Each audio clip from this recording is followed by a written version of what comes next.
No? Okay. Yes. Hello, good afternoon. Assalamualaikum. My name is Dr. N. Jamaluddin. I'm actually a senior lecturer at Pradhan University.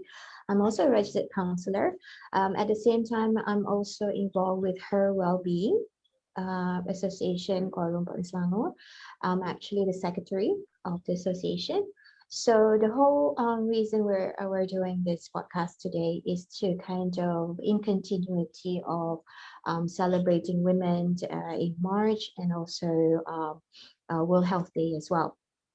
So as part of our, I guess, series of podcasts, today I'll be talking a little bit more on exploring mental health among older women because being women, we've talked about a lot of all the current health that and challenges that women are facing as they go through each stages of life.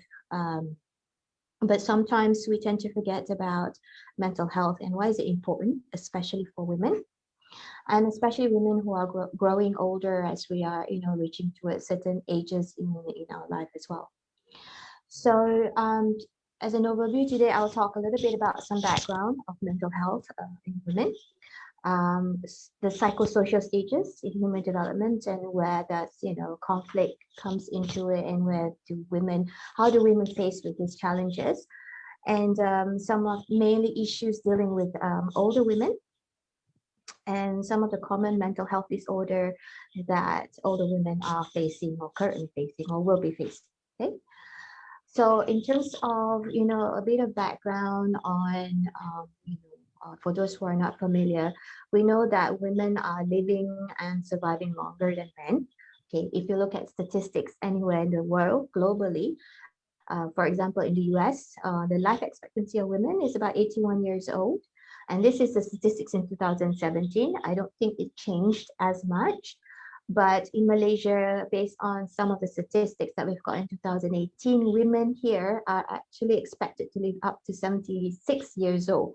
And and because women live longer, we tend to go through many different phases in life, and we usually have a lot of we do face a lot of medical health issues. Okay.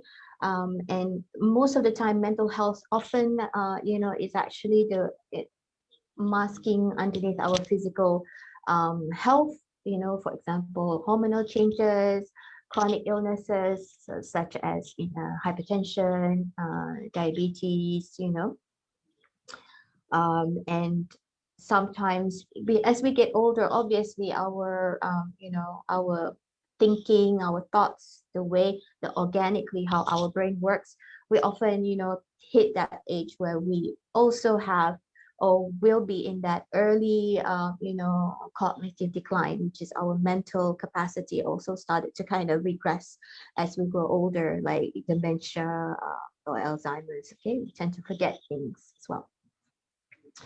So I'd just like to introduce you to the psychosocial stages in human development. For those who are familiar in the realm of psychology or counseling, you're very familiar with this so-called stages by Eric Erickson. And I just want to bring the focus more into middle adulthood and maturity, these two levels, yeah, where around 40 and above, we started to hit this stages of that Eric Erickson is mentioning here, where we're much more stable, we're more experienced in life. We've gone right through that, maturity in itself.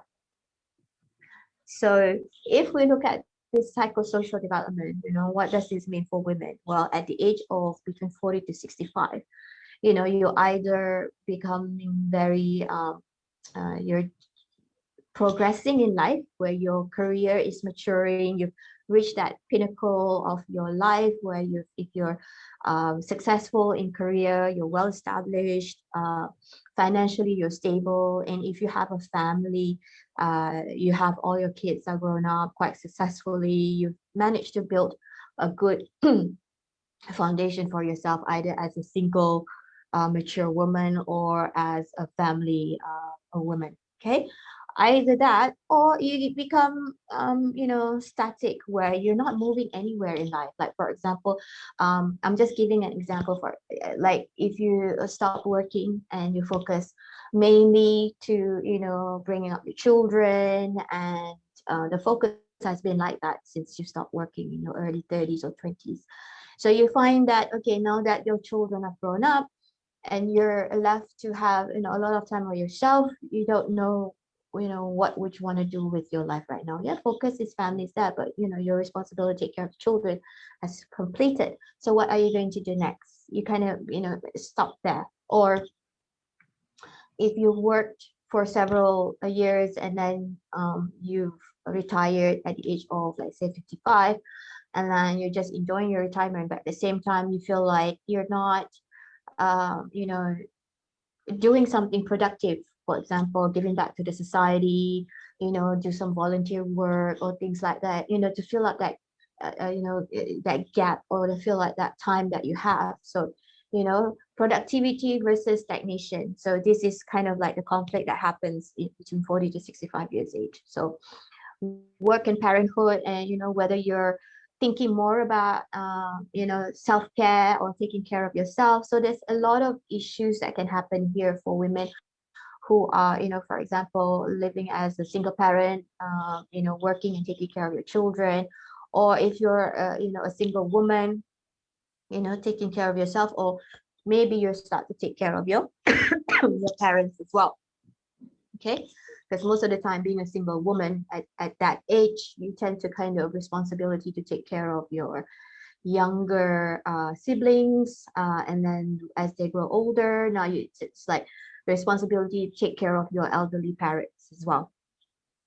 Okay, so when you reach to the age of 65 and beyond, I guess, this is where you started to kind of reflect on how your life has been, and whether you've fulfilled what you want to set out to fulfill in your life. So there's a lot of conflict can happen there, or you can end up regretting some of the things that had happened in your life, and overthinking over things. So, and if you're by yourself, there's issues of loneliness, and the empty nest syndrome, where all your children have moved out, having your own family, and then you're living by yourself, or you've gone through a period where you just lost your spouse, going through that bereavement process, and things like that can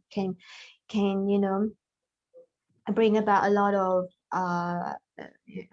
what do you call that, depression and things like that. So this is the time where you started to reflect on life, and at the same time you started to think where what could have been different, and really looking back at how you've gone through and progressed in life.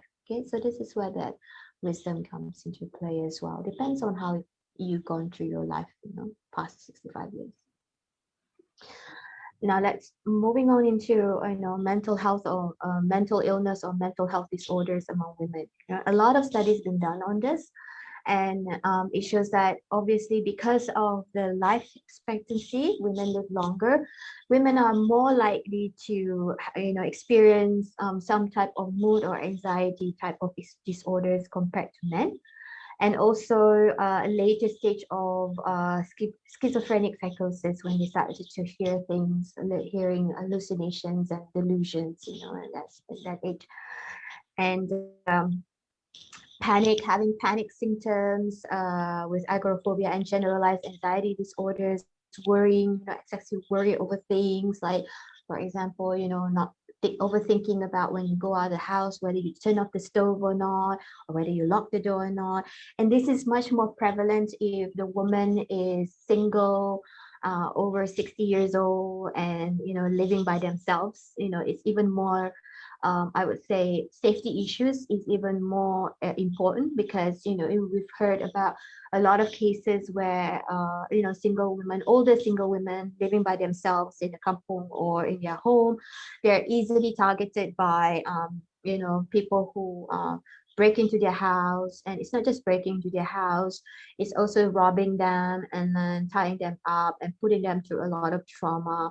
And some who are quite unfortunate, these women, even at the age of 60, they still get raped as well. So that could be really traumatizing and quite devastating for them, and then just add more to what the challenges they're already facing at that age already. Okay, so some of the potential risk factors for women to develop some sort of mental health conditions is that, you know, the hormonal changes. As you know, women experience premenopausal from, you know, early or late 40s to early 50s, and all of these changes causes a lot of mood disorders, where sometimes you have low mood, sometimes you have high mood, you know, so it's not stable, and that causes a lot of disturbance towards the women itself, you know. And a lot of on top of that, interpersonal stresses, and especially women who has been exposed to a lot of violence. We know for a fact, like based on my experience working in you know, with an, local organizations of for women last time, I deal with a lot of women who face domestic violence or violence, intimate partner violence, or IPV, and they're often traumatized, and that causes a lot of stress. They get overwhelmed, they get depressed. On top of that, the abuse is not just physical, it can be emotional, or it can also be verbal. Just because it's verbal doesn't mean that it does not have an impact on a person's mental health.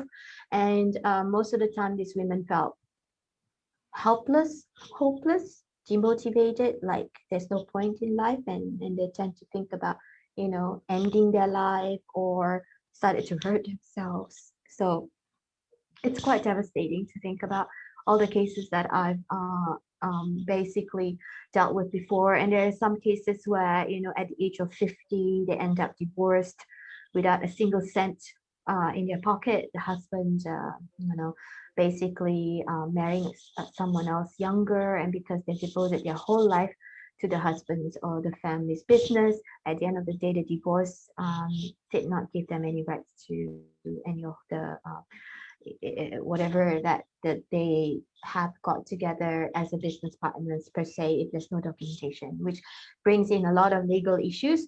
But at the end of the day, when there's nothing in black and white, you know, the women can't do much, which is really frustrating to hear about this sort of stories that have happened to a lot of women out there. And it's much more worse if the women are at the age where, you know, they're 50, they're 60. It's quite difficult for them to start again, start, you know, by scratch and finding work and whatnot. Okay. And we all know for a fact throughout the years from the beginning of time, women has faced a lot of gender inequality and discrimination, not just, you know, in education, but also in work wise, salary wise, and things like that, even in family, you know, especially in a very patriarchal type of population, you know, a country, women always been looked down upon as the second class. So fighting, you know, going against that discrimination and inequality has always been an ongoing struggle, I guess, for women everywhere in the world. Malaysia, probably there are, but I wouldn't say it's as bad or it's not as highlighted, but they are there. And these are all factors that contribute towards, you know, risk of getting depression. And obviously it's contributing to women having a higher rate of depression compared to men. And according to statistics, depression among women aged 75 years and older is between 4 to 10% compared to men. Men is slightly lower, between 2.8 to about 6%, 7%. And a lot of studies found that older women tend to experience chronic depression or major depressive disorders and higher incidence of late life depression compared to men. So in a nutshell, what it's saying is that yes, women are living longer, they're surviving longer, but they're surviving with poor mental health. So is that a good quality of life for them? Obviously not. You know, they're still suffering. You know, mentally they're suffering, and they're not at their fullest, I would say, they're not really aging gracefully or flourishingly as we want to. Okay, so there's one huge study that was done in Europe, in Brazil and Thailand. They found that older women would live for at least twice longer with depression and anxiety compared to men. Could be for a fact that women actually live longer compared to men. Men's life expectancy about 60, women's about 70 something. So they have more time to develop this condition and would suffer quite longer than men. In terms of looking at risk factors biologically, we have that, difference between men and women, obviously. Well, we have the hormonal changes when we hit menopause, physiological, and also reproductive. We deal with a lot of those issues, especially if we've had like several pregnancies along the way, and we've delivered, children, and then taking care of children. So all of these things, and we take the responsibility of also working, taking care of the children, taking care of the family, and most of the times women are busy running around for other people. They forgot to take care of themselves. Okay. Psychosocial factors. Okay, this is I'm talking about in general globally, not necessarily in Malaysia. Gender-based violence like domestic violence, socioeconomic disadvantage. We do hear some of the issues that a lot of single parents, single mothers here are under B40, which is those earning less than 4,000 a month or 1,000 a month. Okay. Experience a lot of negative events in life. Women who's gone through a lot of, like, for example, women here in Malaysia, there are some that has gone through arranged marriages or underage marriages, or traumatic life events in sexual reproductive health, and the responsibility of taking care of others as opposed to taking care of themselves has always been an issue. In terms of economic and social policies, where discrepancy in the scales for salaries between women and men, and also representation of women in political scenes, I would say, that champion women's rights, women's equality in the workforce. Okay, employment, social capital, we cannot. That's all policy at the government and stakeholders level. Literally create more gaps for women, which makes it difficult for women to have that same kind of treatment, the same kind of level as men, and that increases the I would say the vulnerability towards having experience mental health issues at later life. And well, in terms of health-seeking behavior, there is a difference between men and women. Women are more likely to seek help and most likely to actually disclose mental health problems. And again, coming back to my previous slides, talking about how women are, mental health is often masked by physical conditions. They often go to the clinic and asking the doctor, I've got a really massive headache, a migraine, I can't deal with it anymore, give me something. And then as the doctor prescribes something, medication, painkillers, whatever it is, then they started to ask, I feel really tired. I take care of 5 kids at home, and no one's helping me, and then I have to go to work. Then the whole issue started to come out, like how they've been dealing with a lot of stress, and then having some kind of depressive symptoms because they're pretty much doing everything. So this is where the pathway of seeking help and disclosing information comes into play, especially for women. Often enough, we tend to take that opportunity to go to the clinic to kind of also talk to someone, because sometimes it's difficult to talk about what's going on in your life to your family members. Obviously not your spouse. Family members like your siblings, it's even more difficult. Your parents, it's even more difficult, especially in our culture for a Muslim woman, where anything that's happened in our relationship or in our marriage, it's not nice to say those things to other people or share it with other people. You're supposed to be able to deal with it within your own family, which makes it harder for women to kind of open up and tell and seek help, I would say. And I see that a lot cutting across, in a lot of my clients are dealing with the same sort of similar issues. They have nobody to talk to. They really can't do much about their situation. Sometimes they feel that, it's not within their control and they really can't manage anymore. And it's really sad to hear that they feel trapped. Okay. And sometimes they just need a listening ear so that they feel a little bit better. At least there's somebody listening to them. Okay. Gender stereotyping regarding pronouns to emotional problems. Yes, women are more emotional, as they say.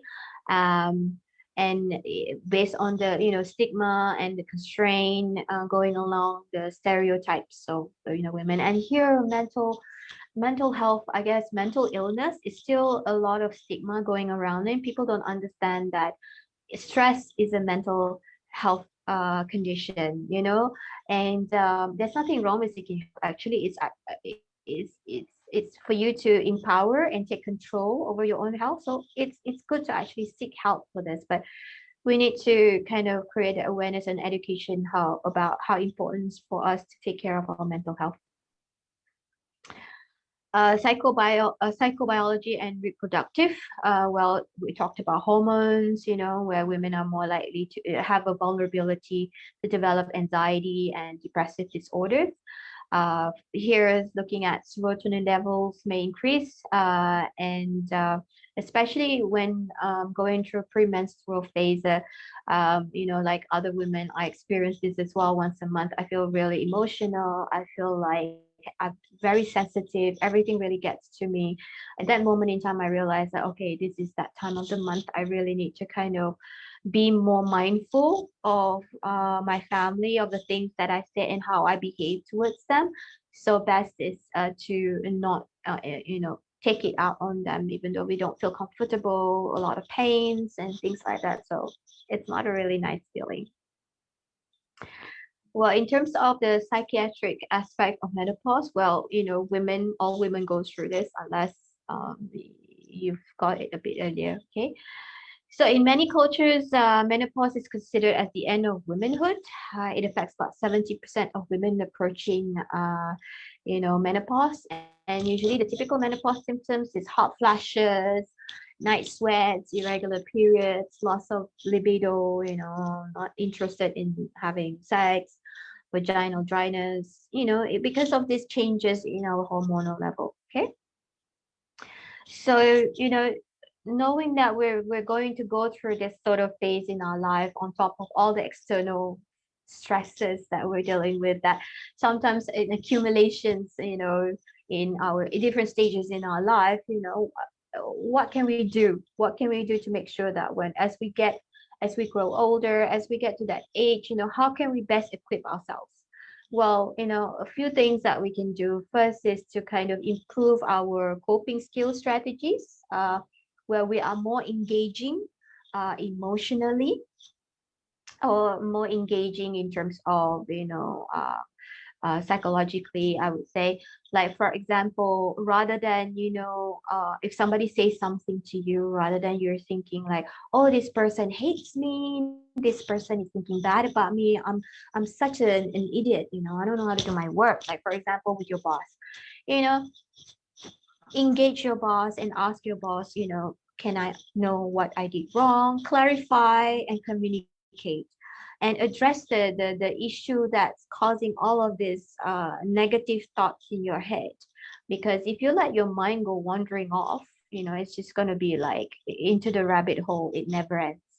And from one thing leads to another, and it just gets spiral out of control. So you need to stop that, because most of the time it's just your thoughts running wild on negative things. So clarify, communicate, and engage productively or actively to kind of clear the air and sort things out, because that's one way of, improving your coping skills in that sense. Psychoeducation, if you are taking medication, for example, I've had like women who gets really upset and really frustrated, more of feeling guilt and feeling bad about themselves, that now they have to take medication for their hypertension, they have to take medication for their diabetes, and that's something that they're not familiar with. They feel like they're a failure because now they have to take medication when they shouldn't have to, for example. And you know, it's not a failure in anything, it's just that you just need to accept the fact that you have it, you have the condition. No point stressing out about it. Just make sure you comply in taking your medication to ensure that you can live the rest of your life without, having to deal with chronic conditions. If you have your high blood pressure under control, your diabetes under control, you can live a very good quality of life, in the next 20, 30 years. But if you get frustrated saying that I shouldn't have taken medication in the first place and thinking you're a failure and you stop taking your medication altogether, what you're doing is you're basically cutting short. And that those condition is a risk factor to other worse condition. You might have a heart attack if you're not taking care of yourself, not complying with your medication. You might have stroke. You might have, what do you call that? Other types of conditions leading because of, like, for example, diabetes, a peripheral neuropathy, where your fingertips and everything just gone numb because your nerves are affected because of your diabetic condition. So all kinds of things. It can progress into something much more worse. So please, even if you are taking medication, at least you are doing something about it. And don't get depressed or get frustrated or get angry by yourself. Just manage it. Okay, first step is accepting it, and then second step is managing it. And try to encourage yourself to pick up a much more healthier lifestyle, a bit more physical activity, go out and do something that you enjoy doing, Um, uh, at this age, as we grow older, obviously this is the time to kind of meet up with your friends and then have some gathering. I just met up with my friends just now for a nice lunch before Ramadan starts.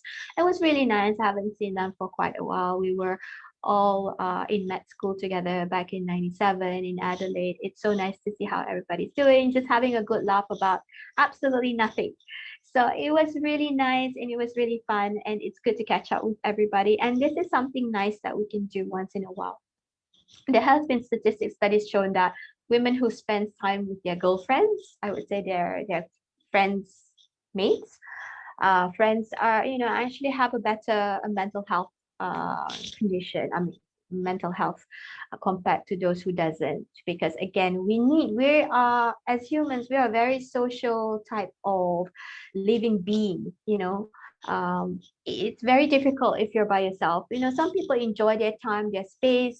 They're very introverted in a sense that they love their own time, but being a very social type of living, we sometimes need that companionship. So it's good to reach out, or if you don't have your own social network, start looking for one. Start going on social media, join some groups. There's a lot of online support group for women that teaches skills, or groups for those who have, who's just interested to know about mental health or just needed support, or join an organizations and volunteer and give back, contribute back to the society. There's always something that you can do. It's just a matter of going out there and putting yourself out there and just see what's available that you can do something about. I'm not telling you to go out and change the world. I'm just saying that do your part a little bit to kind of help the society back, or do something that you like. If you like reading, if you like to write books, or you like to just do something, you don't go to the library, just find something, activities that you love to do, and just keep doing that, because it really helps you to cope better. Okay. And for those who have lost a loved one, your spouse, it's very important that we know that women live longer. So if your spouse passed away, and if you've lived with your spouse for such a long time, it can be very difficult to let go. It can be difficult to grieve that loss. Therefore, don't hesitate to reach out and seek help. Not seeking help in the sense that, you need to process those grievance, and then try to look forward to things that where you can actually let go of this person and then move forward for other new things in life, and um, try to kind of remember that person as how you want them to be remembered, you know and that's something that a lot of people don't realize. I think it's depression and whatnot. Sometimes they just haven't processed the grievance very well, hence why it's hard for them to let go and hard for them to pass through that different level of death and dying. For those who are familiar with Kubler-Ross, the 5 stages of death and dying, first is denial, and then it was anger, and then it's acceptance and whatnot. I can't remember all of them, but those who are left behind also goes through the same kind of process, the loss of the loved one. So that's very important to address. Okay, don't think of it as nothing. It is something and it needs to be addressed. Okay. Promoting healthy living from an early age to reduce the risk factors for dementia, alcohol, or drug misuse. I guess with a lot of applications and whatnot, there's always new things to learn. And for those who loves, doing new things, trying new things out, this is a good way to help. Keeping your mind actively engaged in activities that really challenges your cognitive level, because if you stop exercising your brain muscles, your brain cells are like your muscles. If you stop exercising, stop using it, it will slowly regress. So you need to also exercise your brain muscles. So there's a lot of games apps that you can do, or you can play on your phone, activities, games online, and all kinds of activities that you can just download in your app and start playing. The memory game is really good. It really helps you to kind of exercise your memory muscles in that. And as a long-term thing, it's good that you can still retain your cognitive level even when you're 60s and 70s. That's why we're encouraging healthy aging among women to not slowly digress or regress, but flourish in a sense where they are still productive, even when they're at the age of 70 or even 80.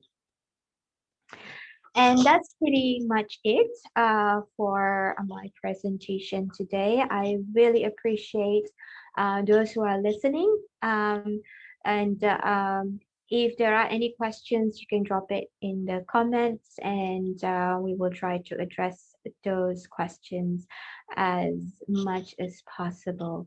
And thank you. Have a good day. And that's it for me.